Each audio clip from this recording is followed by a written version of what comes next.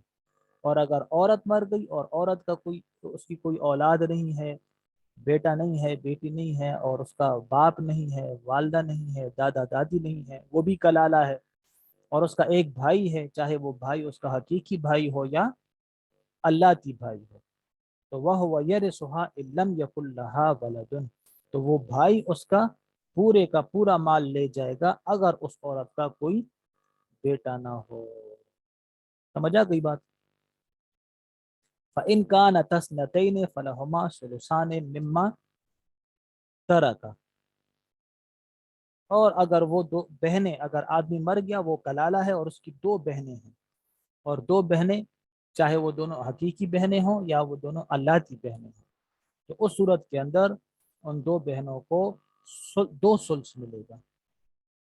کتنا؟ 300 روپے ہے نا، 300 روپے کا ایک ثلث کتنا ہوا؟ 100 روپے، تو ان دونوں بہنوں کو 200 روپے مل جائیں گے۔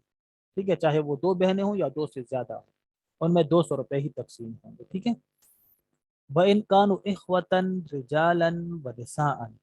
اور اگر آدمی مر گیا اور اس کی بہنیں ہیں اور اس کے بھائی ہیں، چاہے وہ حقیقی ہوں یا اللاتی ہوں، تو ان میں کیا اصول ہوگا؟ فَلِلذَّكَرِ مِثْلُ حَظِّ الْأُنثَيَيْنِ۔ تو اس صورت کے اندر مذکر کو مؤنث کے بدلے میں دگنا ملے گا۔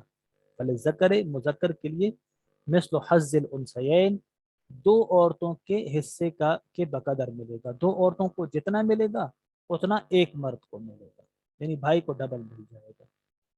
سمجھ آ گئی ہے؟ اچھا، اب اللہ تعالیٰ کا حکم ہے، اللہ تعالیٰ کا اصول ہے۔ ٹھیک ہے، آدمی بے بس ہو جاتا ہے یہاں پر کہ اگر ماں شریک بہن بھائی ہوں اور وہاں پر جو ہے تو ماں شریک بہن بھائی رہ جائیں، تو اللہ تعالیٰ فرماتے ہیں ان دونوں کو برابر برابر دو، جتنا بہن کو دو اتنا ہی بھائی کو دو، دونوں کو برابر برابر دو، کم زیادہ نہیں دینا۔ اور اگر اللاتی بہن بھائی ہوں، باپ شریک ہوں یا دونوں حقیقی ہیں، تو پھر اللہ تعالیٰ فرماتے ہیں کہ بیٹے کو زیادہ دے دو، بھائی کو زیادہ دے دو،